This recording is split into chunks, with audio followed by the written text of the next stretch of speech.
wounded in a way they never came back from. And the second term is when Obama did the Iran nuclear deal. And the Iran nuclear deal, I think, was catastrophic. And AIPAC went all in lobbying against it. Yeah.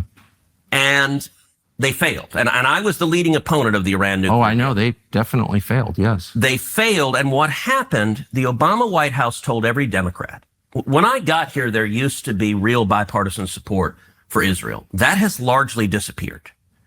And it's the Obama nuclear deal that caused it, because the Obama White House told every Democrat, pick. You either stand with Israel or you're a Democrat and you stand with the Obama White House. And almost every single Democrat member of Congress said, I'm a Democrat first, to hell with Israel.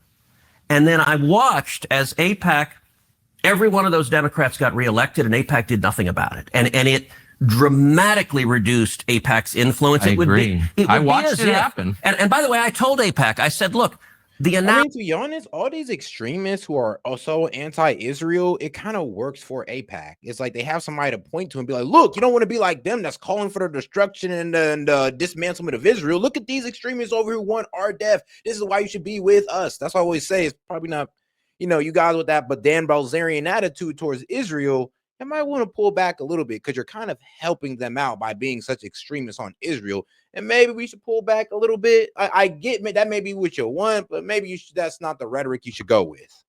I'm just saying. Hey, shout out Droning in the Scenery. He said Jewish paid for word salad. They asked Kamala. Oh, wow. Shout out to my man Droning in the Scenery. Analogy, if the NRA was supporting a bunch of politicians and cared about the Second Amendment, and you had politicians that vote to confiscate people's guns, and the NRA turned around and raised money for the people who voted to confiscate guns, you know what? No one would ever care what they said again. So you're making the case that AIPAC is not as powerful as people say it is, and I completely agree with you. I've watched that, and I'm not making the case that AIPAC is all powerful and they're running everything and putting fluoride in the water. I'm not making that case at all, because that's not true. I'm only trying to get to the question of what AIPAC is, and I don't think you're being straightforward about it. AIPAC is lobbying on... He was being very straightforward with it. AIPAC is all there for strengthening the relationship and of U.S. and Israel together, strengthening that relationship so much to where we're willing to go to war for them. I mean, he said it out loud, Tucker. He just didn't say that last part. Behalf of the interests of a foreign country, and they're not registered. And you're saying, no, that's not true. You're saying that they don't coordinate with the Israeli government. Of course, I coordinate. They talk with them. I don't know what they do. I can tell you. But why don't you care? Isn't it meaningful if a foreign government... Hey, I talk with Israel all the time. I talk with foreign countries all the time. But the law is, and a lot of people have been prosecuted under this law, that if you are lobbying on behalf of foreign government, you must register. That's it. It's really simple. And I don't know why... If I'm working for Malaysia or Qatar or Belgium, and I'm working on behalf of its government's interests through a group of Americans who are representing the friendship between those two nations, I have to register under the Foreign Agent Registration Act. And if I don't, I can go to jail. And people have gone to jail, including people I know. So I don't understand why we don't just be honest and say they're lobbying on behalf of a foreign government. They're coordinating with the government. You know that that's true. That is not only not true, that is false. They're not coordinating with the Israeli government? Do you know how AIPAC raises money? What? For elected officials, like what they do, like what the actual mechanics is? Yeah, I mean, they go to people who are sympathetic to Israel and raise money and then send it to candidates who agree with them. So what they'll do is, in my last election, AIPAC endorsed me. And they'll host a fundraiser. Yes, a fundraiser for people who are going to come who are sympathetic towards Israel and give them money. What the... that's big. Oh, my God, this guy think we stupid or something. Fundraiser in Dallas or Houston or Atlanta or New York or LA, and they'll do a fundraiser and they'll get someone who will host it, and it's usually a business owner, lawyer, doctor, someone who hosts. Who's sympathetic to Israel, who want to have people who are also sympathetic to Israel that come through and give them money. It's like, yes, we understand the play. And you get typically at an AIPAC fundraiser 30, 40, 50, maybe 100 people who live in that city, right? Who care about a strong U.S.-Israel relationship. Yeah. And if they have, 50 people, each of them writes $1,000 check, and you raise $50,000. Yeah, I've been to an AIPAC fundraiser. I know what it looks like. But that is not, and by the way, there's no representative of the Israeli government there. You have, when you're in Dallas, you're meeting with... false and silly conversation. I know all this. The question is are AIPAC's goals shaped by the goals of the Israeli government to any extent? Okay, That's that's a really different simple from question. lobbying So- on behalf of. It's a simple question. Are AIPAC's goals shaped by the goals of the Israeli government? And I'm just going to ask you a question straightforwardly. And if you say no, I think we both know that's not true. Hey, are they shaped by?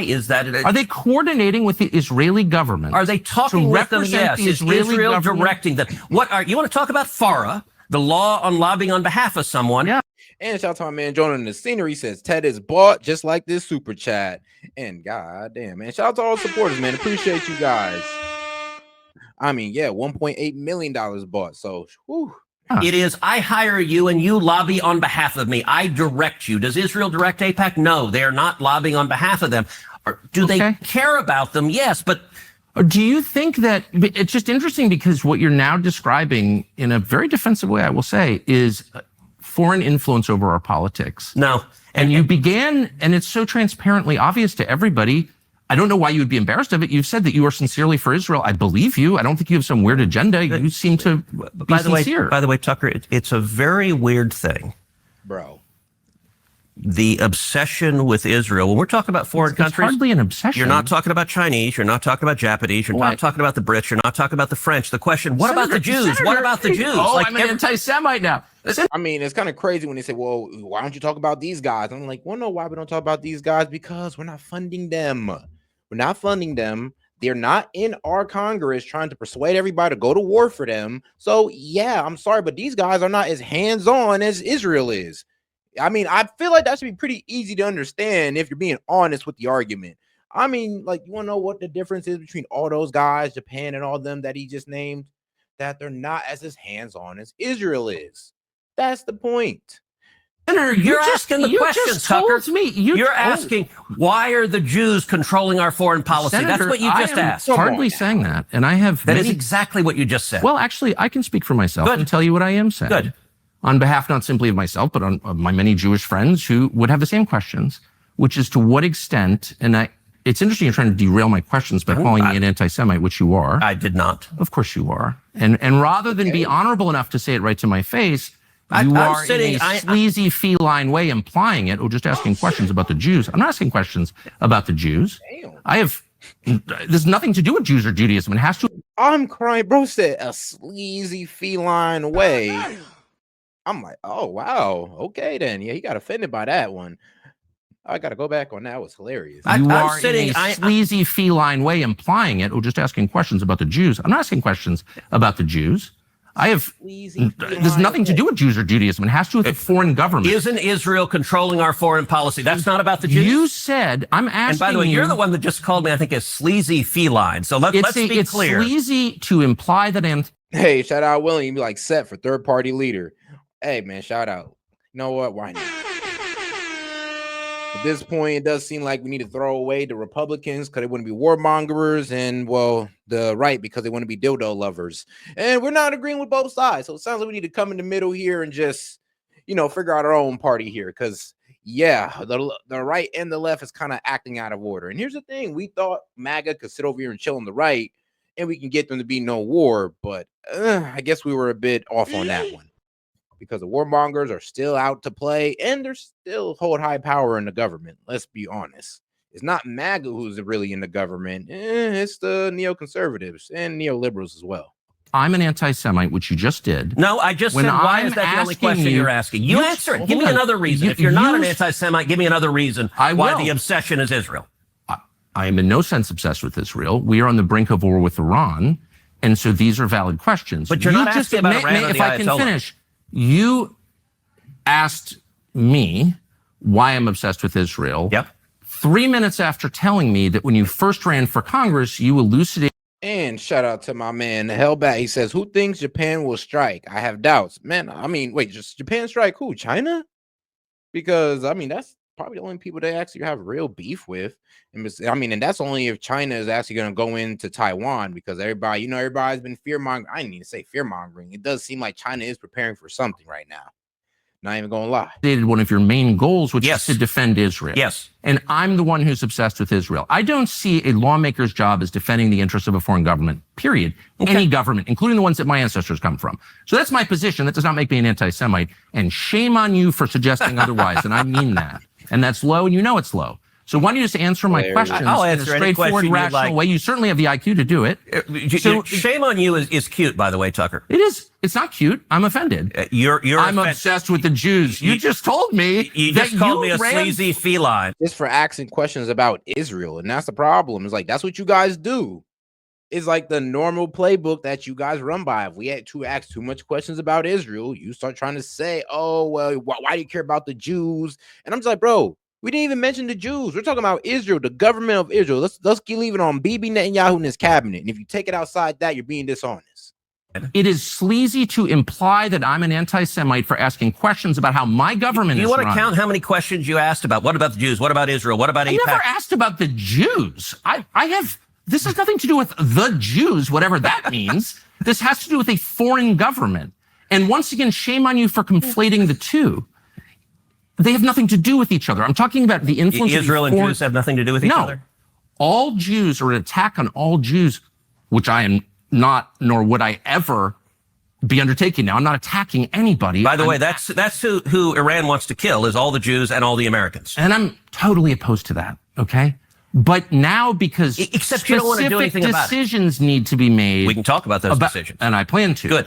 But I just want to get a sense of whether you think, having described yourself as an America First person whose only criterion for judgment on foreign policy is America's national interest, to what extent you're influenced by a foreign government, which gives you a lot of money through its lobby, and you're claiming this has nothing to do with the foreign government. They're not coordinating. Yes, they're spying on us, but it doesn't bother you.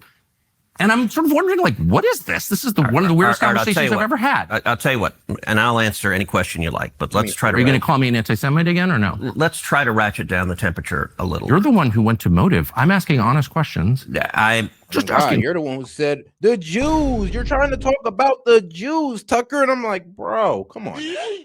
No, we're just trying to talk about what we allow the Israeli government to do. Let's just leave all the Jews out of this, all right? All right. Questions. Yes, that's it. That is what I'm doing. Let's try to ratchet down the temperature a little bit. Picture the house of your dreams. Maybe it's got an outdoor pool, a huge front porch, an inviting fireplace for a cold winter's night. No matter what you prefer, there's... Now, it does seem my man Ted Cruz is not really trying to be real about AIPAC. He's definitely going to, like, well, honestly, I really think he believes this. Like I said, there are such things as true believers. Like, trust me, they're not lying to you. They're just misinformed, or this is just what they truly believe. Like, sometimes I always say you can't come with such a salacious comment as they're lying. No, this is what they truly believe sometimes. It ain't even about lying. An Eddie Murphy movie called The Distinguished Gentleman. No. It's this great movie. It's actually a fun comedy about politics. And Eddie Murphy in the movie is a con man who gets elected to Congress. And he's literally a con man who, the congressman dies, he has the same name, and so he runs and they get elected. And there's a scene in the movie where Eddie Murphy is a freshman member of Congress, and he's sitting down with a sleazy lobbyist. And he's asking the lobbyist, all right, what should my positions be on, I think they were talking about power plants and electrical transmission lines. And the lobbyist's like, well, what do you believe? And Eddie Murphy, the con man, said, I don't care. Whatever gets me the most money. I'll do whatever gets me the most money. And the lobbyist says, no. Pick a side. Doesn't matter what you pick. If you pick one side, we'll go shake down everyone who supports that side and they'll give you money. If you pick the other side, that's fine. We'll just go to the other side and shake down that. That's a little bit the way it works. And you often get leftists in the media who say, for example, if you support the Second Amendment, as you do and I do, well, you're just bought and paid for by the NRA. And that actually is backwards. I believe in the Second Amendment because I believe in the Constitution. Now, am I proud that the NRA supports me? Sure, because people who care about the Second Amendment. The way he's making it sounds like it's the president or the politicians are the ones who send out the lobbyists, not the lobbyists coming to them. I don't know about that. Amendment want to support leaders who fight for it. But it gets it backward. Look, AIPAC, when I ran for the Senate, AIPAC didn't support me. I supported Israel before they supported me. I'm happy to have their support because they share my objective. No, but you're missing it. I'm not suggesting that you're bought and paid for. I'm not saying that. I think your views are sincere. I want to go back and take the transcript because you just said a minute ago, I'm slightly paraphrasing, but are you lobbying for a foreign government because they pay you a lot of money? That's basically what you said. So you are suggesting that. Let me just be clear about what I think. Your views seem totally sincere. Yes. You take money from people who agree with you. Yeah. I believe that.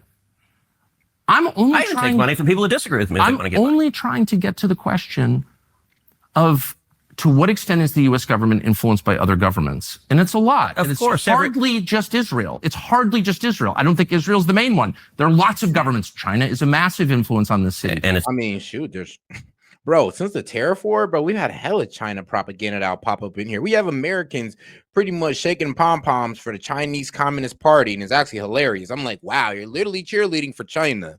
Even though China is actually losing the trade war, we have people literally saying, oh, China's going to win. America's going to go into economic turmoil. Just give it a couple months, guys. America's done. They went against China. And then little do you know, we're kind of whooping China's ass. It's like wild. But then it's true. There is hell of influence and hell of propaganda that is pushed on the American public. And a lot of people fall for it. I mean, hook, line, and sinker. it's a huge As problem. you know, I couldn't agree more. Hey. And there are lots of other. The UK, which is a truly sinister place, in my opinion, as a ethnic Brit, I can say. I think that's my view. Shout out my man William Tully for the baller alert. He's like, let's get it. All right, man, my man, and open up the call-in line. Let me go ahead and get that open up for you. Just give me like 10 minutes.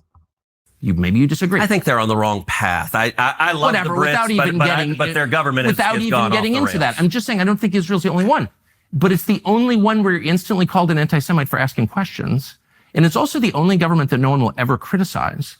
And People I find criticize Israel every minute of every day. Like the only government that people will not. Oh, really? Tell that to the people at Harvard. I mean, that's pretty much what you're locking them up for, is criticizing Israel. Tell that to the tell that to the green card students. I mean, sure we can talk about Israel if you want to, because I mean, if you talk about them too hard, I might lose my channel. I might lose other things. So let's be honest. You can't judge Israel without no consequences. Let's be quite honest. You can talk shit about America, Christians, damn near anybody, but Israel and Jews. Not criticized. Rashida Tlaib just Will tweeted you- out is there calling any- Benjamin Netanyahu a war criminal. Rashida Tlaib. No, You said no one will criticize. No, I'm talking about Republicans that I would vote for, including you. And I'm saying, whatever. I don't even like talking about Israel. What I care about, I never do, because it's not worth being called anti-Semites from AIPAC recipients. But now we are on the verge of joining a war, and I just want to be clear about why we're doing this. All right, so, and let's get into Iran momentarily, but you suggested it was a strange thing that I said a minute ago, that when I came into the Senate, I resolved that I was going to be the leading defender of Israel. And what you didn't ask is why. So let me tell you why. No, you said I was obsessed with Israel, and you had just told me that like your driving motive to get to the Senate was to defend Israel. I'm like, I don't think I'm the one who's obsessed with Israel. Okay, I don't even think about Israel. Tucker, words matter. Uh-huh. And you know that. I said I resolved to be the leading defender of Israel, and you said your driving motive, the reason you're in the Senate. You want to be the leading defender of Israel. I would think if I ran for Senate, I'd be like, there are people dying of drug ODs on the street. My driving motive is to fight for Texas and America, and to fight for jobs, and to fight for the Constitution. And you played a very, very careful word game of eliding. You're the one who said it, not me. So you still haven't asked why, but I'm going to tell you why. Okay. And the reason is twofold. Number one, as a Christian, growing up in Sunday school, I was taught from the Bible, those who bless Israel will be blessed, and those who curse Israel will be cursed. And from my perspective, I want to be on the blessing side of things. I mean, isn't that a bit off, bro, that you have a religious belief to help this country that, I mean, let's be real, be quite honest, I don't like that you have that idea. It's like, that is absolutely insane. Like, no, and I believe no government official, an American government official, should have a spiritual or religious allegiance to a country outside of America. Like, what are you talking about, bro? It's like you're pretty much saying, like, bro, I'm spiritually connected to this. So does that mean that you have an extreme bias for Israel, like an extreme one? Of those, like Israel could do no wrong in your eyes because you have a spiritual connection or a religious, religious connection to it. I wouldn't be able to even take that man serious after that statement. I'm like, all right, we might as well drop the topic of Israel because they could do no wrong to you. They're the Holy Land in every way, shape, and form in your eyes. Who bless the government of Israel? Those who bless Israel is what it says. It doesn't say the government of, it says the nation of Israel. So that's in the Bible. As a Christian, I believe that. Where is that? I can find it to you. I don't have the scripture off the tip of my. You pull out the phone and use the Google. It's in Genesis. But so you're quoting a Bible phrase. You don't have context for it. And you don't know where in the Bible it is, but that's like your theology. I'm confused. Bro. What does that even mean? Tucker, you're leading on that theology with, you lead American people through that theology as well. I mean, that is a concern. That is a concern. And I don't care. Let's be real. You could be Christian and kind of keep out that part of it. It's like, what? You're telling me that we can't trust no Christian politicians to not work for Israel? Like, are you freaking serious? Like, no, there's a lot of Christians who would sit there and be like, yo, what the hell he's talking about? Like, why would I sit there and just like having a pretty much say, because of my religion, I have an allegiance to this country that is not my own. It's a bit discomforting. I mean, you could do it. You have a freedom to do it, but it is discomforting. I'm a Christian. I want to know what you're talking about. Okay. Where does my support for Israel come from? Number one, because biblically we're commanded to support Israel. But number two, hold on. I'm not holding on. Hold on. You're biblically commanded? Hold on. And Tucker's a hardcore Christian as well. So I'm pretty sure they have some disagreements on that one. They're like, whoa, my friend. Whoa, okay. I can see where all the Christians kind of like throw themselves into the fire over this. Now I see why. Like, go back on that. We're commanded to support Israel. But number two, hold on. I'm not holding on. Hold on. You're a senator, and now you're throwing out theology, and I am a Christian, and I am allowed to weigh in on this. We are commanded as Christians to support the government of Israel? We are commanded to support. I mean, good point. But all right, shout out to my man Castro. He says the Israelites are not the regime of the Jews. And shout out to my man Castro. Israel. And what does that mean, Israel? We're told those who bless Israel will be blessed. But what? Hold on. Define Israel. This is important. Are you kidding? This is a majority Christian country. Define Israel. Do you not know what Israel is? That would be the country you've asked like 49 questions about. So, bro, I'm pretty sure if I ask Christians about this, they'll be like, yeah, I get it, but no. For our country to have an allegiance to Israel just off, your spiritual belief? I mean, isn't there supposed to be a separation of church and state and all that good stuff? Like I said, we were built on Judeo-Christian values, but I don't think that our Judeo-Christian values should let us, pretty much, we're supposed to serve Israel. Let them lead us into any war just because the Bible says you're blessed for doing so and you're not if you don't. I can see why they look down on us, because they don't see us as blessed. I mean, very diverse language, huh? That's what Genesis, that's what God is talking about. The nation of Israel, yes. And so is that the current borders, the current leadership? He's talking about the political entity called Israel? He's talking about the nation of Israel. Yeah, nations exist, and he's discussing a nation. A nation was the people of Israel. Is the nation They're the God's descendants of referring Abraham. to in Genesis, is that the same as the country run by Benjamin Netanyahu right now? That would be wild if God pretty much says, yes, we're all supposed to serve in the year, I don't know, from the year 1945 all the way out to from therefore after. From the year 1948 to therefore after, you guys will serve the Jews and help the state of Israel or help the country of Israel because the homeland of, the Jews. I mean, can somebody point that out in the Bible to me, please? I know I'm paraphrasing. I'm probably paraphrasing. Maybe you can find it for me. But please show me that in the Bible, because I don't think God was ever that specific. Yes, it is. Okay. And by the way, it's not run by Benjamin Netanyahu as a dictator. It's a democratic country that elected. But he's the prime minister, right? What? But just like America is the country run by Donald Trump. No, actually, the American people elected Donald Trump. The same principle This is silly. I'm talking about the political entity of modern Israel. Yes, and that is you believe Israel. That's what God was talking about in Genesis. Shout out to Anonymous. He says Cruz is cooked, and I mean, bro, you ain't lying. This man is boy. And I think after this, it was after this interview, he released a little picture that said there was Tucker Carlson, a cartoon of Tucker Carlson asking Luke Skywalker, do you know how much people are on the Death Star? I was like, bro, you guys are disingenuous as hell, bro, with your arguments sometimes. I do, but that country's existed since when? For thousands of years. Now, there was a time when it didn't exist, and then it was recreated just over 70 years ago. I'm saying, I think most people understand that line in Genesis to refer to the Jewish people, God's chosen people. That's not what it says. Okay, Israel, but you don't even know where in the Bible it is. So I don't know. I don't remember the scriptural citation. But okay, I keep It's like Genesis 16 or something like that. But yes, it's in the earlier part of the book. But the point is, all right, Tucker, you keep interrupting me before I finish my sentence. It's important to know what you're talking about. I don't know what so you're saying as a Christian. That's what I'm saying. Is like, bro, you're trying to make it sound like God specifically said this place in this time, this Israel, right the F here is we're supposed to lay our lives on the pretty much lay our lives down for. This one right here. Are you sure? If I believe in Jesus, I have to support the modern state of Israel. No, I'm not saying that. I'm explaining for me what my motivation is. But okay, so I'm just trying to understand. You said God tells you to support the modern state of Israel in the Bible, in some place in the Bible that you heard about, but you don't know where it is. That's your theology? You're going back, am I a sleazy feline again? I mean, if you accuse me of anti-Semitism again, I will say that, but I don't think you will. Try to be a little less condescending. I'm trying to have a conversation. Condescending. You're throwing this stuff out, and it's my job to figure out what you're talking about. Okay, but I don't understand. But you're not letting me.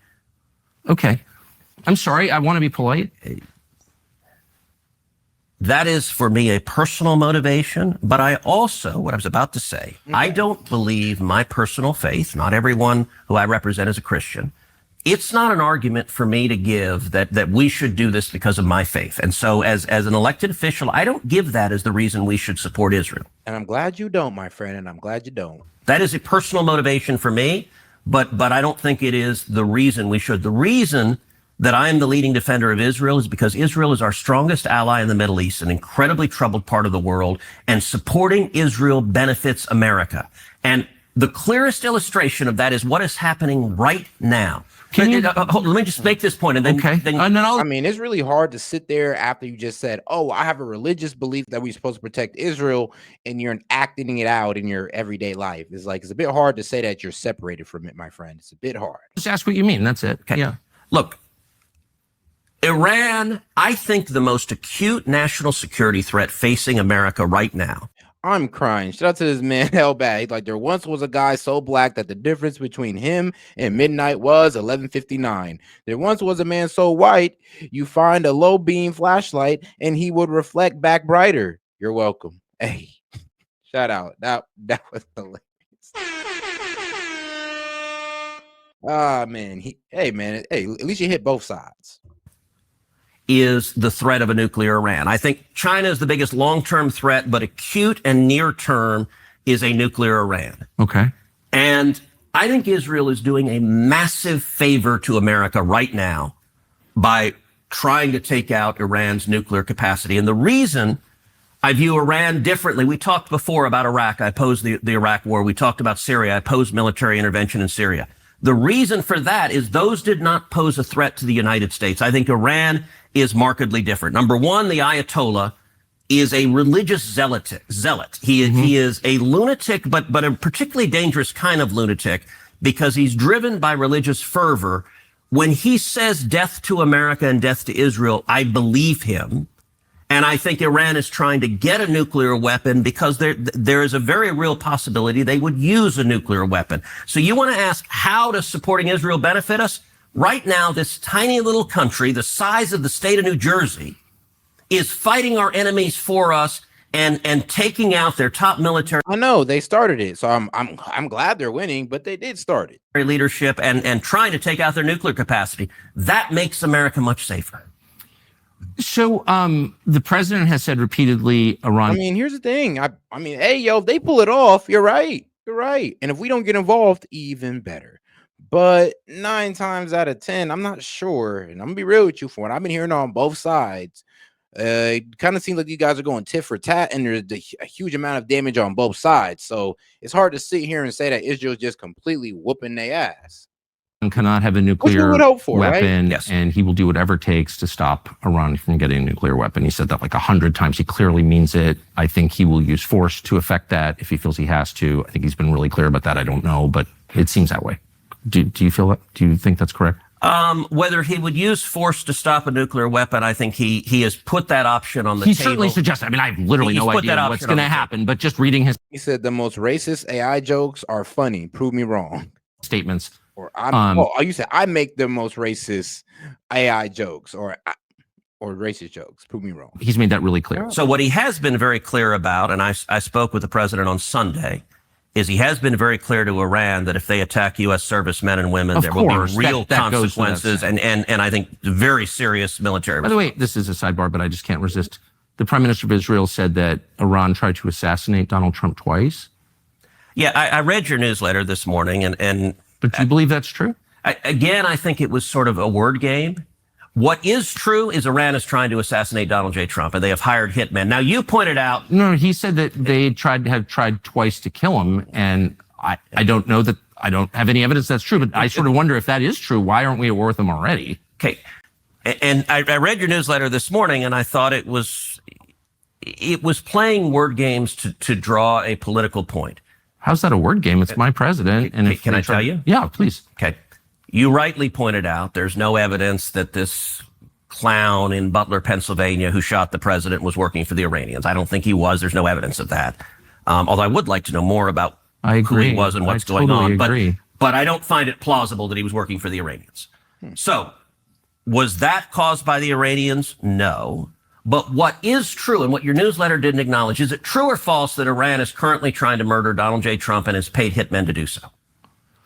Well, that's the question, and I don't know the Butler, Pennsylvania thing. Butler, Pennsylvania. Let's just put that aside. I don't know. So Yeah, it was a bit wild when BB just came out there and said Iran had tried to plot an assassination against Trump twice, and I'm like, whoa. I mean, bro, you got any proof on that? Can you link it?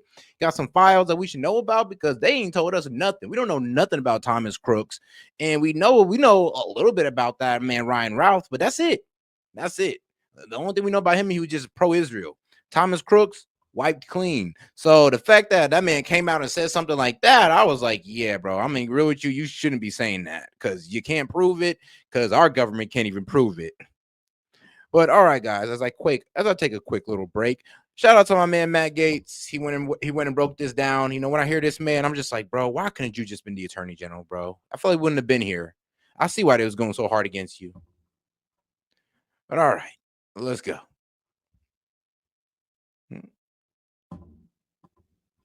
Okay, hold on here, guys. I guess we're having a bit of a difficulty on that side. Yep, bit of a difficulty on that side. Gotcha. So Netanyahu misspoke when he said those two assassinations were because of Iran. But what he was saying that is right is they're actively trying to murder Donald J. Trump. Is there... Okay, so you're aware of a plot to kill Trump? Yes, that Iran is paying for. And by the way, when? It has been over the last, I'd say, 18 months to 2 years. In the United States? In the United States, yes. And let me point out. Has anyone been arrested? For the Trump attempted assassination, no. But they are also actively paying. Well, I mean, they arrested from the second one, or the attempt on the second one. So at least they got that guy, but we didn't hear nothing about him ever since. So, shoot. I mean, what? Same plot, same story. All right, guys. All right, let's get into the video real quick. I'll take a quick break. Israel didn't kick their regime change habit with Iraq or Libya or Syria, it seems. They need another fix. But Matt, this isn't a regime change war. It's about Iran's nuclear program. I wish that were true, but it's not. Congresswoman Marjorie Taylor Greene opined that maybe Netanyahu is so feisty about regime change in Iran because he was facing regime change in Israel. It's not being reported enough that on Thursday, they held a vote in the Knesset, and it was only by 2 votes that Netanyahu won. If he had lost, they would have had another election in Israel, and the polling shows that he would lose if an election were to occur today. That vote happened last Thursday. And then Friday, Israel attacked Iran. That's why the bombs are falling. And it seems very political. Here's how you know this isn't about Iran's nuclear program. We aren't taking these steps to force denuclearization where the threat is higher and the leaders are even crazier. Take North Korea. North Korea's nuclear program is a far greater threat to the United States than Iran's. It is not even close. I know, I've had the briefings. I was on the House Armed Services Committee for 8 years. Iran has neither the bomb, the delivery system, nor the re-entry vehicle that... I've heard that same argument that it's crazy to sit there and say that Iran can bomb anybody because they can make a nuke and they don't have the jets or the bombers they have none of those to carry it. They have no bombers to carry this nuke that everybody's afraid of. nor do they. And I heard that was one of the reasons why they gave up on making nukes, because they was like, bro, we have to do way too much to go out there, honestly, and just have to build a whole new plane with the bombers to build a nuke. And if we do all that, then it's gonna be like, come on now. Then everybody can sit there and point the finger at us like, yeah, look at them. You're building a nuke. You're building a plane to drop the nuke. But they have not done so yet. So saying that it's about nukes is a bit crazy. So, hey, man, shout out Matt Gaetz. He be cooking. Take North Korea. North Korea's nuclear program is a far greater threat to the United States than Iran's. It is not even close. I know, I've had the briefings. I was on the House Armed Services Committee for 8 years. Iran has neither the bomb, the delivery system, nor the re-entry vehicle that you would need for any intercontinental ballistic missile to launch and re-enter orbit. North Korea has all three. North Korea could launch a nuclear weapon at mainland United States today. And we've probably got the ability to knock it out of the sky, but Iran can't even get their bird in the air. Iran's Death to America chant isn't really my bag, obviously, but Kim in the Hermit Kingdom points to U.S. cities like Los Angeles and San Diego and Seattle on maps, and he openly discusses wiping off major U.S. population centers from existence. Of course, we aren't looking to drop 100 bunker busters in the mountains of North Korea. You want to know why? You want to know why? Because they have nukes. So it's kind of funny how like everybody's kind of, shaming Iran. All right, let's say this. Let's say Iran does want nukes. Let's say they are. Let's be real. The fact that South Korea was able to build nukes and they've garnished our fear off that's why we want to attack them or even touch them while they sit there and brag about the fact that they can hit us at any moment. Yeah, that's kind of a good reason for them to have nukes, because it kind of keeps the U.S. away, or kind of keeps U.S. intervention away when you got nukes for some reason. Actually, for a great reason, thank God. But hey, this is kind of what the whole debunking of, well, this is all about them having nuclear power. They're brilliant diplomatic steps to constrain North Korea's hostilities. And the same could be done with Iran.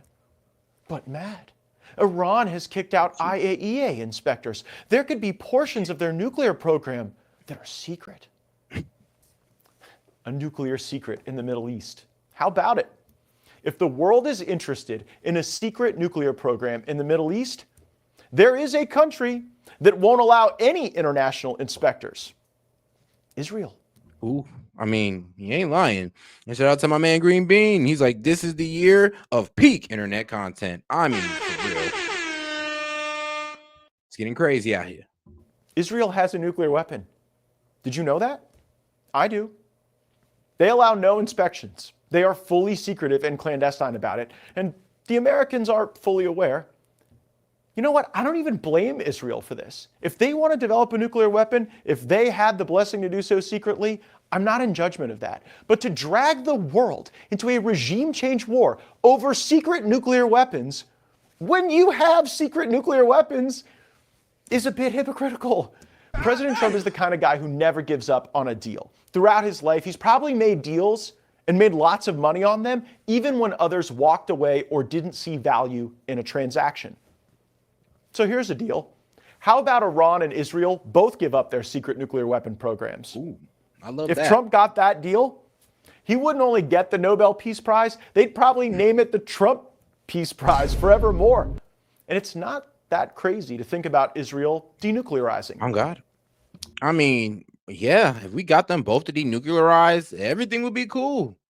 Like, let's be real, and that's the problem. I mean, we can't sit here and place all this judgment on Iran without looking at Israel. Then we sit here and can't have all this like criticism of Iran when we're looking over at South Korea and we're going like, it's so crazy. Like, these guys are a crazier threat than Iran. These guys got the capability, they got the missile launchers, they got the bombers and all that. Iran doesn't have no nukes that we can verify, or no bombers to carry said nukes that we can verify. Look at the model in South Africa. There's a whole bunch of 50-year-old jets that they bought from us. Okay. South Africa denuclearized right before they stopped being an apartheid state. Prominent voices in Israel and America have called for Trump to recognize Israel's sovereignty over Judea and Samaria, which some people call the West Bank. If that happens, Israel will have to let the 5 to 6 million people who live there vote. And they don't want to do that. I'm not calling Israel an apartheid state. Right now, I don't think they are. But if they are They are a state at war. I mean, it's like the same excuse they give Zelensky. Well, they're at war, so there should be no need for an election, even though the people's crying out for it. So same thing with Israel. Even though the people want to have an election, they're like, well, they're at war, so there's no need for an election. Let Benjamin Netanyahu, run game as he is right now. And shout out to my man Green Bean coming in again. He's like, I'll take this content over Kilmar any day. I mean, hey, me too. I can't wait for those verdicts, for those charges. They are ruling the West Bank, That court as date. the neocons would suggest. Then the South Africa model for denuclearization is not totally off base. There's a certain bravado at the beginning of a Middle East regime change war. There's enthusiasm, bold predictions of swift victory, and usually a total misunderstanding of what happens next. And the leading voice championing regime change wars for decades has been Fox News. We must do the right thing. Saddam is evil and a threat to the world. He must go. We should have just taken 1441 and rammed it down. I ain't gonna lie, that's all I've been hearing. That's all I've been hearing on Fox News. Is straight warmongering propaganda. Straight, we gotta come at them. We gotta go at it. Iran, and as they celebrate every strike or win that Israel gets, while not reporting any damages that Israel's taken. I mean, they've even said it on air. I think it was Lindsey Graham when she was talking to the reporter. She was like, "Well, I know they don't want you to show it, but what's the reported damage of the Pentagon and there in Israel?" And I was like, really? You just admit that Israeli media don't want them to show the damages that's going on in Israel or Tel Aviv? Well, in Tel Aviv. It is dangerous to allow an evil dictator to remain in power. Now, if you want a chance that Saddam would never use those deadly weapons, that is your right in a free society, and I respect that right. But I don't want a chance that. Saddam Hussein is the largest army in the Middle East, all right? He has developed these weapons for no purpose. He doesn't need them defensively, all right? He doesn't need them at all. He's used them, as you know, all right? And he's invaded 2 other countries. But this isn't enough for you to have him removed. I think you're dead wrong. I don't think that there's any reason on this earth that man should remain in power. In the end, Saddam will be removed from power, and the world will be a better place. God damn it. Even back then, there was people going like, maybe we should keep Saddam there. I don't know. Things might get bad. And even then, we did not listen. I mean, this argument has been old as honestly. It's probably like 4 decades old at this point. We just keep falling for it. We will lose American lives, but it will be brief. We're going to find out massive evidence of weapons of mass destruction. I am confident that all those things that you predict are going to come true, and a lot of people that have been laying. Damn it, Hannity and McCain. I thought McCain looks like it, but damn it, bro, guys. And they were completely wrong. Imagine being completely wrong then, and then really trying to have the same argument now. You were wrong then, Hannity, and yet you come through with the same rhetoric now as if you learned nothing at all? Okay. All right. Now, the case against us are going to be very embarrassing. The Iraqi regime did not and has not disarmed. Saddam Hussein is deemed by the White House a threat to American national security, a brutal, murderous dictator, and a menace to the world. It is the hope of the administration and the goal of the war planners that disarmament and regime change be accomplished as swiftly as practical. Some number of our sons and daughters, our brothers and sisters, will give their lives for the cause of freedom. Things that we haven't seen in the past, very accurate weapons, very lethal. The Moab is a daisy cutter on steroids, and Iraq is not prepared for what's going to be thrown at them. Oh, Iraq wasn't prepared. Daisy cutter? This is how easily the so-called foreign policy experts believed we would carve our way through Iraq. Bro, I could see why they didn't want this man as attorney general, and they had to get him out for Pam Bondi. I see why. If this is how this man was talking, bro, I doubt we'd have ever got into this whole conflict. I saw how many of our bravest patriots were pushing up daisies as a consequence of that war. I went to their funerals. I visited their grave sites. I saw the true cost of a flawed regime change war in the Middle East. The problem is we had no plan to get out. Iraq cost America $3 trillion, and this distraction and disaster aided in both the rise of China and ISIS. Whoever was telling you that we had the ability to topple a regime in Iraq and then come out with something better was either one, lying to you, or two, so wholly ignorant about the country they were invading that their lack of knowledge or curiosity or understanding led to blood and terrorism and chaos. Yep. So as we approach the 2025 vintage of regime change wars, here's the thing. These people pretend to know these people. They pretend to understand the culture. They pretend to know all this stuff about this country and don't know shit. And then when it all falls apart, they're surprised. And it's like, of course you're surprised because you're fear mongering on, well, let's be real, Muslim people. You're painting these people as radicalists as if they can't be talked to. And then when we take them down, we get somebody even more radical that we really can't talk to. I mean, damn. When are we going to learn, America? Well, honestly, Fox News, because you guys, I mean, they're saying the same crap from 22 years ago. 22 years ago, and Sean Hannity, Bill O'Reilly, and all these guys still ain't learned their lessons. Still. Iran, I wonder if those now cheerleading attacks on Iran know anything about the country they want to topple. How many people live in Iran, by the way? I don't know the population. At all? No, I don't know the population. Bruh. You don't know the population of the country you seek to topple? You know, we're going to get to this breakdown too, because a lot of people react at this very moment right here, and everybody was outraged by it. But let's get back to the interview here. And, you know, who's going to join me? Shout out to my man, Will. Hey, man, shout out to my man, Will. You going to help me break this one down. How you doing, Will? I'm doing good. How about yourself? Man, it's all good, big dog. It's all good. But all right, man, let's get right into it. Iranian hitman to murder Mike Pompeo when he was President Trump's first Secretary of State, the first term rather. John Bolton when John Bolton was National Security Advisor to President Trump, and a guy named Brian Hook who was Assistant Secretary of State. Right. During the Biden administration. Wait, but hold on. Can we go back to Donald Trump because he's the president? No, it's a big deal. What do you mean? When no one has been arrested for these assassination attempts on Trump. Yes. They've hired hitmen. How do we know that? Please. All right, let me break it down. And they keep saying through proxy, and I'm like, okay, can you please release that information and please release the money trail, show us the bank accounts, and please let it lead all the way back to Iran. If not, then you guys are kind of trying to lie to us. No, exactly. That's the problem. People have been arrested. So the reason I brought up Pompeo, Bolton, and Hook, who are under active assassination attempts because of their service in the first Trump administration, under the Biden they say that. I've never seen any evidence of it. Can I give you the evidence? Well, let's just stick with Trump. No, because these are interrelated. So let me make a bloody point. Under the Biden administration, the State Department was spending $2 million a month providing security for Pompeo, Bolton, and Hook.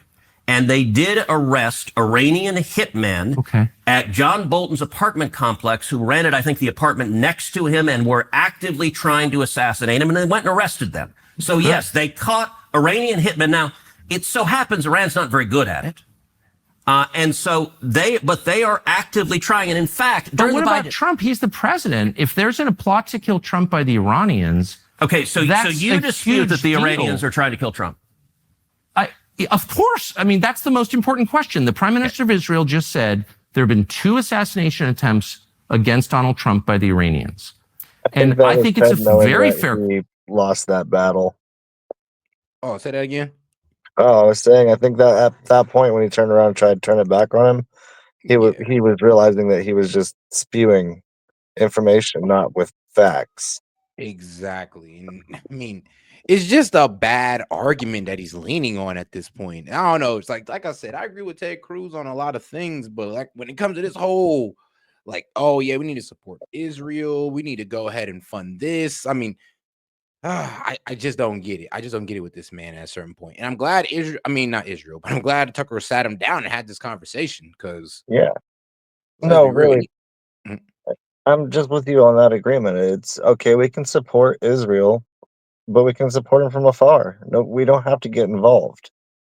Exactly. And here's the thing. I mean, like, if they just want the weapons, I mean, sure. But even then, though, anything that would risk America getting involved, like, because I would say I would take Iran serious on this. They say, hey, look, man, we'll leave you guys alone if you don't get involved. And I would be like, okay, cool. Israel, you got it. You got enough weaponry. You got the missiles. And everybody on social media and on the mainstream media is telling us that you guys are winning.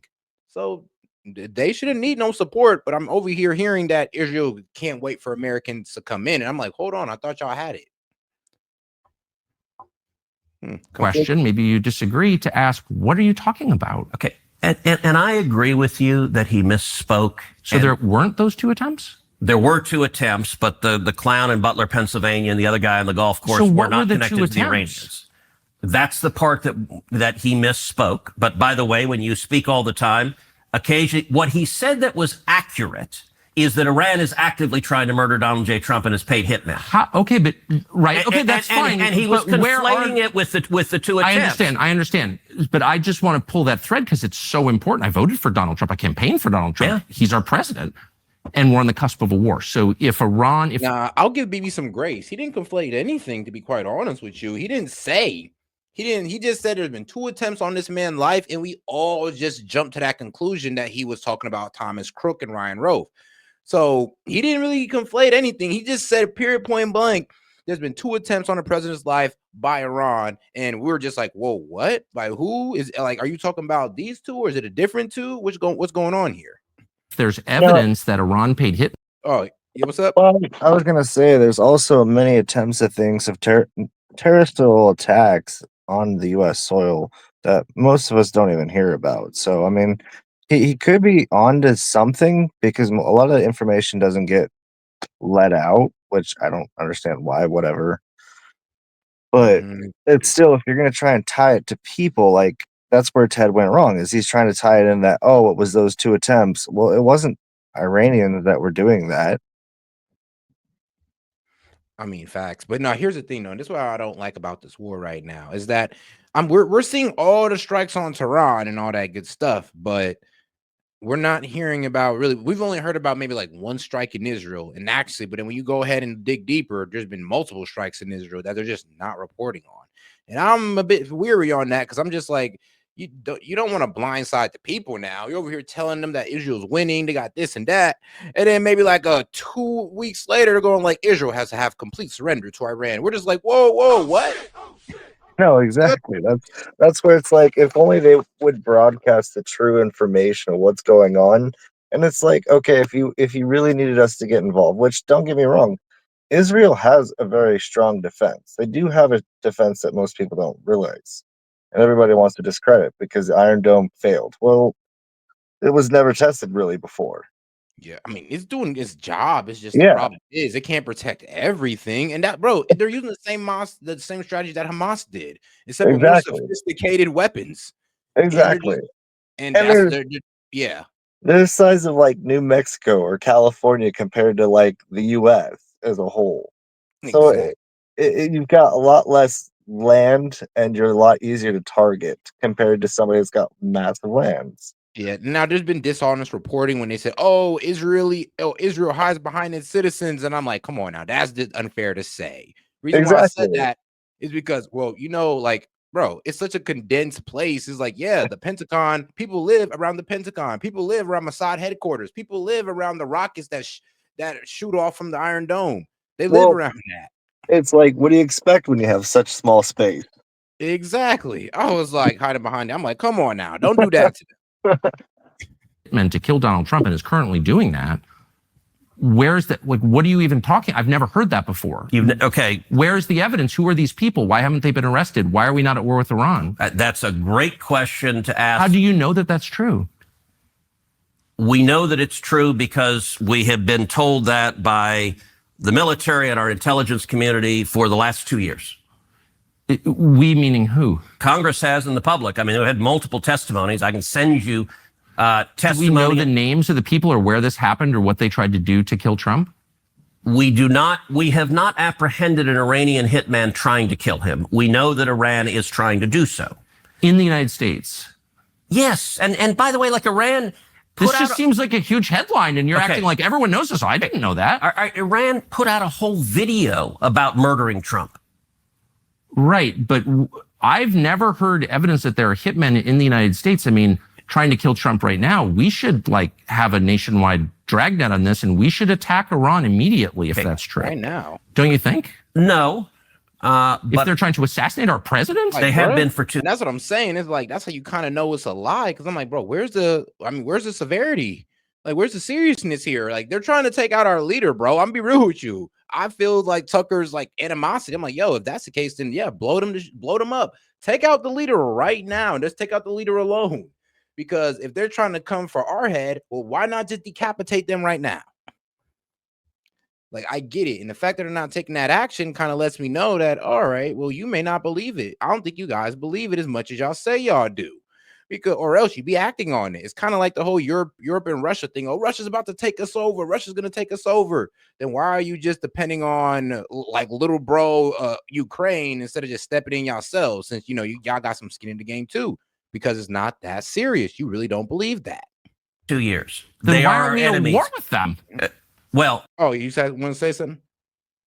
Oh no, I was just gonna say I agree with that. It's just because there's attempts. There's always attempts. You can't sit here and say that nobody doesn't try. It happens all the fucking time. People just don't realize it. True. Assassinate our president? They have been for 2 years. Then They why are aren't we enemies. at war with them? Well, we are trying to. Why don't we just nuke Tehran if they're trying to murder our president? There's nothing that you could do that would be worse for the United States than murdering Trump. And I just don't understand why you're not calling for the use of nuclear weapons against the Ayatollah right now. I'm serious. If you really believe they're trying to murder the use of nuclear weapons, see, whatever that's part it of the takes. problem of. So What do you mean? You don't seem to take the allegations seriously. I do. If you believe they're trying to murder Trump, we need to stop what we're doing and punish them. Can I ask something? And I mean this sincerely. So, I mean, all right, 20 years ago. Ooh, I mean, it does sound a bit war hawkish, but I mean, that's reasonable. If they are trying to assassinate our leader, then we should just go ahead and take theirs out, period, point blank.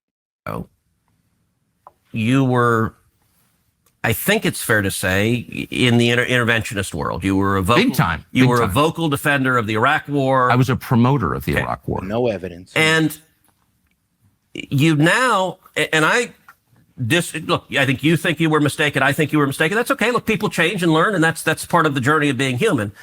Your views have moved, though. In my view, they've gone way too far the other end. And so I'm just totally wanna ask confused. why. I'm saying, hold on. Wait, this is one of the weirdest conversations I've ever had. I'm saying if it's true that Iran is trying to murder Trump, we need to move militarily against Iran immediately. That's not isolationism. That's the most.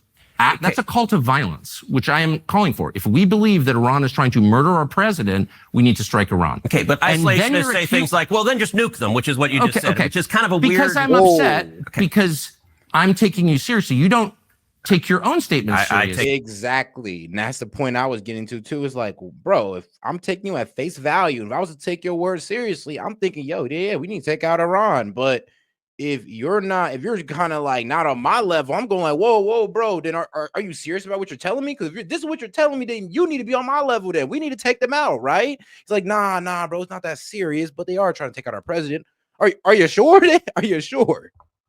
Take my statements very seriously. So I've asked you, where's the evidence this is true? And you've said, well, they're trying to assassinate Brian Hook or something, which I'm against, by the way. I'm against hurting any American, period, no matter. So you dispute that they're trying to murder I'm not disputing it at all. and Bolton? I'm not disputing it at all. They literally arrested the hitman with Bolton. I don't know why that's even relevant. I'm asking about the president of the United States. Wait, it's not relevant that Iran hired hitmen to murder cabinet members in Trump's administration? That doesn't go to I've already how credible said is it that they're I'm willing to spend money to do totally that? Opposed to that. It's awful. I am against killing anybody, actually, and especially foreign government. Okay. I'm asking about your allegation and the Prime Minister of Israel's allegation that Iran is trying to murder the president. Killing terrorists is a good thing. Killing people who are trying to murder Americans is a good thing. Because if you're America first, you want to protect America. And so killing Osama bin Laden was a fantastic But you don't day really for the believe world. that they're trying to murder Trump, or Yes, I do. Yes, I do. Then why aren't you calling for military action against Tehran right now? Because they're not very effective. In terms of hitmen, their hitmen are not very effective. I do think... So they're hitmen, but not the bad kind, the efficient kind? No, what are you saying? They're a weak country who is on its knees, and I think we need to... Then why are we so afraid of them? Why are they the biggest threat if they're a weak country that's on its knees? Yeah, why are we trying to back up Israel then if they're such a weak country and they're on their knees? And I don't know why people going like, come on, America, come on and finish off Iran. I'm like, no, you said they're a weak country and they're on their knees. You got it, guys. I don't want to kick a person while they're down. Because I'm trying to keep track. They're trying to develop... Be a little less snarky. I know, you're right. That is a problem that I have. I'm sorry. They're trying to... I ain't gonna lie, Tucker real for that one because, I mean, he called him out and he said he apologized. To develop nuclear weapons. They are close to developing nuclear weapons. And even a weak country with a nuclear weapon. Look, I believe there is a very real possibility if the Ayatollah develops a nuclear weapon that he would detonate it either in Tel Aviv or New York or Los Angeles. And that would be utterly catastrophic. And I don't know what the chances are of that. Let me compare and contrast Iran to North Korea. Wait, can I just ask one last question about trying to kill the president? You sincerely believe, you promise, that right now the Iranian government is trying to murder our president. You sincerely believe right now. Absolutely. And yet you are not calling for military action against the government that's trying to murder our president. Can you explain that? I don't think they're very effective. I do think we should, by the way, America is You're willing to take that risk? I think we should protect the president and we should take out our enemies. Well, Israel is doing that right now. But aren't they? Why would we outsource it to Israel if they're trying to? Your first question was, why are you for regime change? That's a pretty good example. Why we outsource it to Israel and put innocent Israelis' lives in danger for that? Like, why would we do that? Like, on its face, it don't make sense. And it sounds a bit inhumane. Of why I'm for. Huh? And especially since how we wouldn't really have to give it to Israel if we really wanted to take somebody out. We have the abilities. He's like, oh, Israel's doing it for us. I mean, like, bro, that doesn't even make sense. Like, why would we put Israeli lives in danger? Which if this is true, then we're intentionally throwing Israel into the fire, and hopefully it walks out. Yeah, no, that's where I was trying to argue with the person earlier. It's like, oh, well, America is not as tough military as before because we haven't won wars and stuff. And it's like, actually, if you do your research, we haven't been in war. We've only been in complications, military actions. And the reality is, again, we follow the Geneva Conference. Yeah, that 90% of our hand. 90% of if we went to a full-on war, the Geneva Conference goes away. Yeah. Man, shoot, if we was if we was warmongering country like these guys wanted us, half the world would be under our control. Exactly. That's the problem. Exactly. We don't like as much as it sounds. I mean, I don't know if you're an imperialist, but it don't sound too good to me. But to them, I'm sure it sounds nice. Regime change. Okay, so you're saying we should just go in and take out the government of Iran. Why would we outsource it to Israel if they're trying to murder our president? Okay, you sound like the isolationist. What I'm saying on any military judgment is there needs to be And shout out to my man Vlastine. He says bunker busters to remove their nuclear capacity. That's not a causation for all-out war. If Russia or China fully supported them, they would supply the tech and blueprints to build the big one. But that's the thing, though. That doesn't take out do they got bombers? Are they going to give them a bomber too to go ahead and pick up this bomb? You don't really need a bomber, though. You could slip one in a briefcase. The nuke? Mm-hmm. Oh man, what type of what they got miniature nukes now? Mini bombs, dirty bombs, as we call them. Okay. Well, all right, but it's not going to be anything as devastating like mushroom cloud effect, right? Now I say we'd have. Well, we never seen one really go off, so we wouldn't know. It could take out most of New York. Depending on where they would let a dirty bomb go, you could do heavy damages. Suicide bomb it. So what you're gonna do? Like fly some guy who's gonna suicide bomb it? Like, well, I mean, that makes sense, but fly somebody on a jet to suicide bomb it, let him parachute down Hamas style and then blow himself up? Like, well, no, I mean they could slip it in. I mean, let's face it, it's always a threat. It is, because again, it can come in on a briefcase, it could be coming in on a ship. Think about it. I mean, good point. On this shit, bro. Yeah, when you say it like that, the dirty bomb method, that requires a lot of intelligence. I would feel like Israel would get that off on Iran before Iran gets it off on Israel. Well, yeah, I mean, let's face it, you're right. It's kept under high visibility for a reason.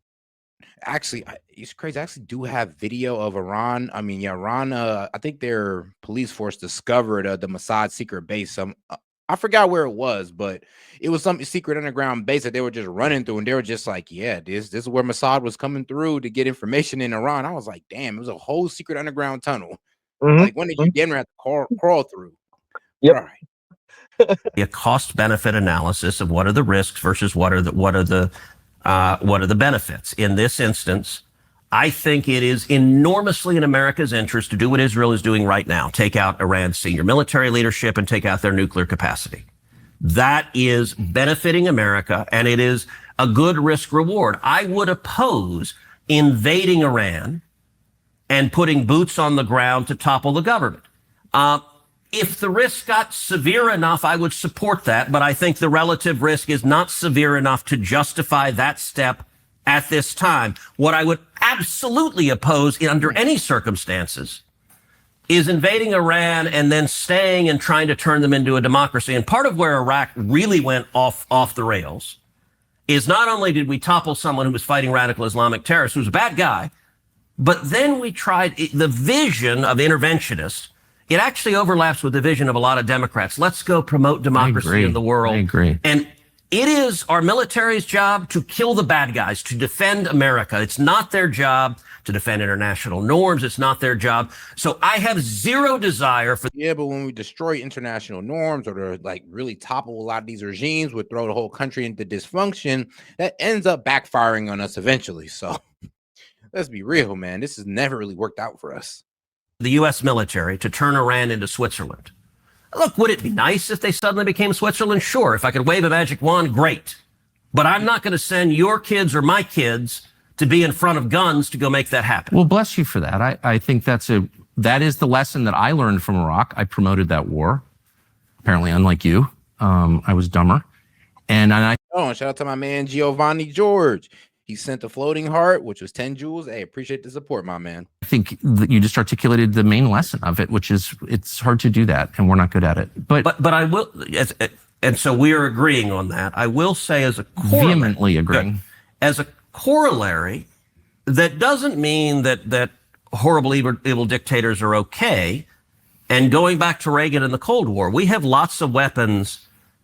I am happy to highlight the brutality, the oppression, the human rights abuses of regimes, even though I don't want to invade them, because I think the bully pulpit of American leadership is really powerful. And I don't know. Here's the thing, though. If you guys don't want to go to war with them, then why are you fear-mongering on them? Why are you telling us all the atrocities that they're doing if you're not trying to convince us on a reason why we should fight them? Like, I was just about to say that. I was like, you see, I kind of in part agree with the fact that they're using their brains and going, hey, we don't want our children to go fight this war. But at the same time, it's like you're turning around in the same tone and going, but we need to go attack them. And it's like, well, you got to make up your mind. Like, literally.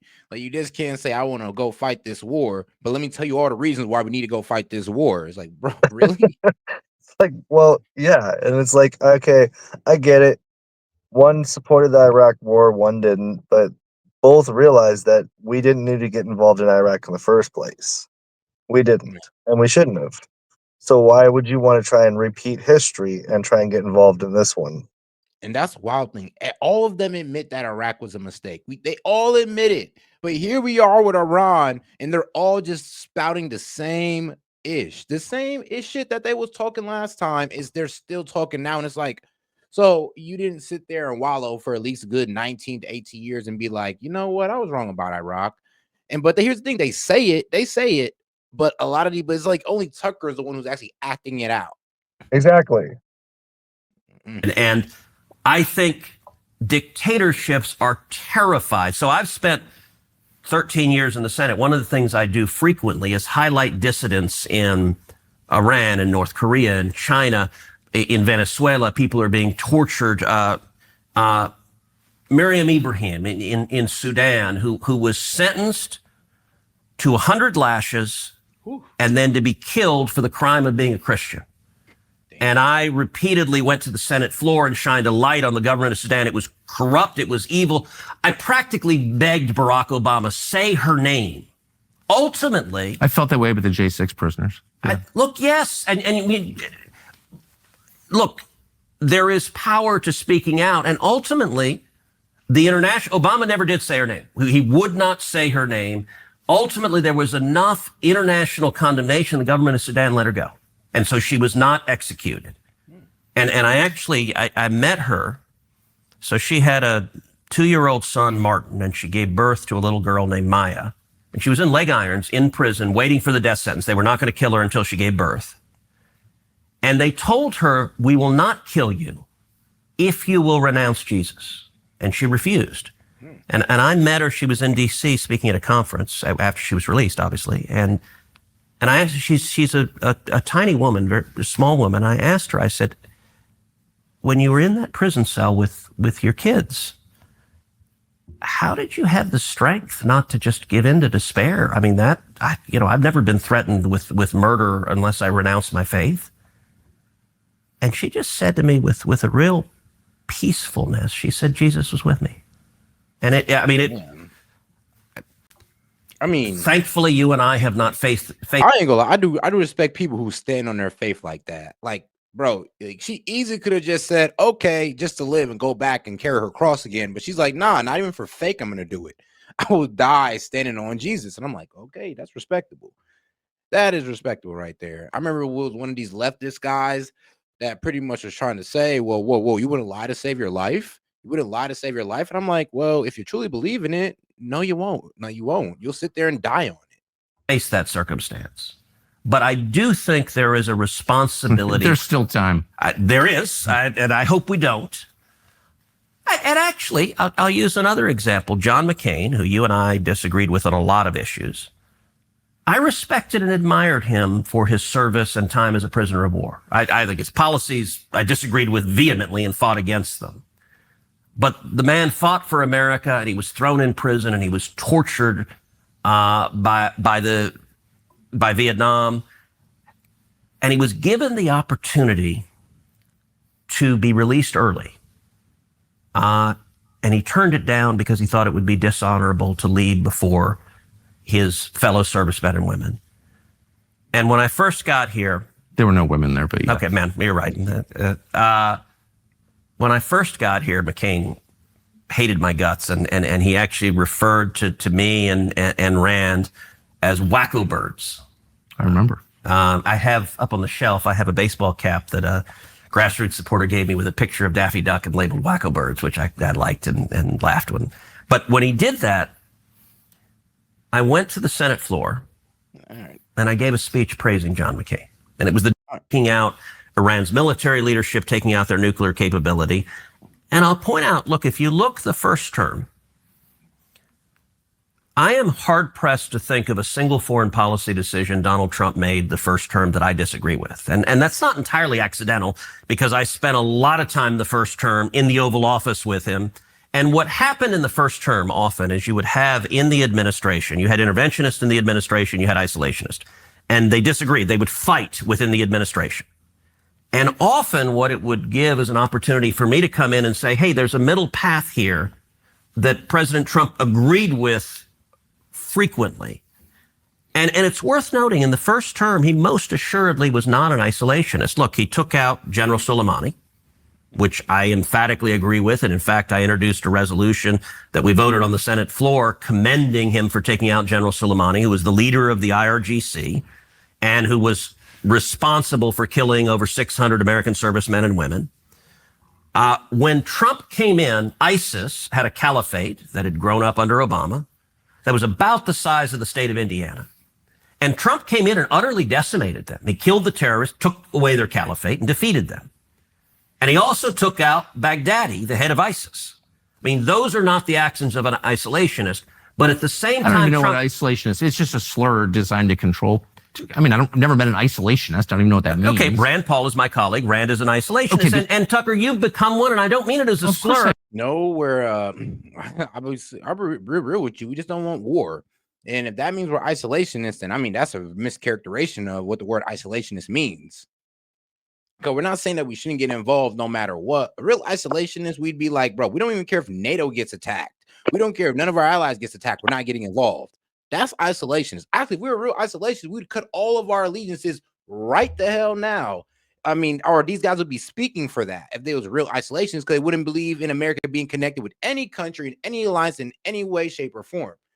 So if these guys are real isolationists, that's how they would be speaking. But they're only speaking in this manner of isolation when it comes to Israel. And for some reason, because you talk about separating ourselves from Israel, now you are a full-blown isolationist, even though you don't want to get out of NATO, you don't want to break alliances with, I don't know, Canada or anything like that. No, misuse of the word. Just another politician's way of dancing around the flowers. Exactly. If I can make you question yourself, then I'm winning.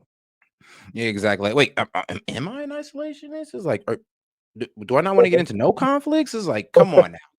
Come on now, guys. Like, no, we don't need to get involved in this conflict because, again, there's no reason or rhyme to this. Exactly. Now, if they attack us and they want to come at us, then okay. I mean, trust me, all of us isolationists is going to turn interventionists real quick. You consistently say, you have said, actually, I want to read from your newsletter, because if you ask what an isolationist is, your newsletter a couple of days ago, you wrote, Iran cannot have a nuclear bomb, and we're hoping to get back to the negotiating table. We will see. There are several people in leadership in Iran that will not be coming back, Trump said following the strikes. Right. It's worth taking a step back and wondering how any of this helps the United States. We can't think of a single way. Okay, that to me is the essence of isolationism. And let me just ask you, when the Ayatollah chants death to America, I believe him. Do you not believe him? Do you think he doesn't mean it when he says death to America? Well, I think he hates America, for sure. And I'm opposed to that. And do you think he's willing to act on it? It's not just hate America. He also is leading a country and trying to develop a nuclear weapon. Under certain circumstances, for sure. So the question is, do you act in a way that makes that more or less likely? And that's a tough call. It's something that you can debate. One of the ways you shut down debate is by calling people names like isolationists, pretending they're like pro-Nazi or something, or as you did, claiming I'm an anti-Semite. Right, that's not a way to get to a solution or have a rational conversation. That's a way to make people be quiet. Yep. And I'm against that. And okay, so if you don't like the label isolationist, how would you... Look, Rand, and I serve with Rand. Rand is a friend of mine, but Rand opposes every military action in every circumstance. Of course I don't oppose every military. This whole thing is infantile, and you know that it is. It's a way to call people names. So which of Trump's military actions do you support? I mean, real with you, Rand Paul just sees through the BS of what you guys are talking about. He's like, no, you're trying to help this this military industrial complex. You guys really don't even know what you're really doing when you guys send people into war, or when you send off these launches, or even when you sanction people. You really guys don't really know what you're doing. And we're honestly, guys like Rand Paul and now MAGA, most of MAGA is calling you guys out. It's like you guys don't know what the hell you're doing, and you're just making things worse. Or do you disagree with them all? Oh, my bad. I thought that was. Oh, no, it wasn't me. It's a way to call people names. So which of Trump's military actions do you support? And you disagree with them all? And make them be quiet. Give me another name. If you don't like that, I'm not trying to have you be quiet. We've been talking an hour and a half. I'm asking, if you don't like the name isolationist, how would you describe it? I would describe myself in the same way you falsely described yourself in this conversation. Falsely? Yes, so falsely. What did I say false? You said that the only thing that matters in a foreign policy decision is whether it helps the United States. I didn't say the only, I said the predominant. That's what I understood. Okay. So let me revise what you said and apply it to myself and say the only thing that matters is whether or not it serves the United States. And I feel very stung by what happened in Iraq, if I'm being honest. Possibly because, unlike you, I guess, I supported it. And I saw us get drawn into it in a way that nobody anticipated. And I saw the cost, just $3 trillion. And the cost on so many levels to the United States was just so profound. And I felt like, mistake. Gosh, it reminds me of Kaiser Wilhelm in 1914 saying, my men will be back by the time the leaves turn. And of course, that destroyed Christian Europe. So it's like you don't really know where these things are going once the shooting starts. That's my only point. And calling people names, anti-Semite, isolationist, to get them to stop talking is not the way to serve your country. That's all I'm saying. So I'm trying to have a real and serious conversation. Right. And look, a lot of this has been contentious. I wish it had not, because as we started out by saying, you and I agree vehemently on 80% of the issues. This discussion is focused on the 20% where we don't. I will say, look, on Iraq, you look at the 2016 presidential campaign where you had 17 Republicans running. If you set Rand aside, and his views are on one side, there were only two candidates on that stage that opposed the Iraq war. Me and Donald Trump were the only two. Everyone else thought the Iraq war was a great thing. I think it was a disaster. So you and I agree on that as well. In my view... And how did we get here, Ted? How did we get here? You went I think your foreign policy has gone too far. So, I mean, let me ask you, is there a military action Trump has undertaken that you agree with? Because I've not heard anything. A military, look, I would say it's really simple. I believe in self-defense. That's why I keep firearms at home. I think it's morally justified to defend yourself, your family, your property, your nation. And so to the extent that you can deter a threat through violence, violence always being the least appealing choice, violence always being, if I can finish, always being a tragedy, I think you can justify the use of violence in self-defense. That is my personal view, and that applies to me and to the country that I live in. Those are my views. That's not an isolationist view. It's not an anti-Israel view. It's not an anti-Semitic view, with apologies. It is, I think,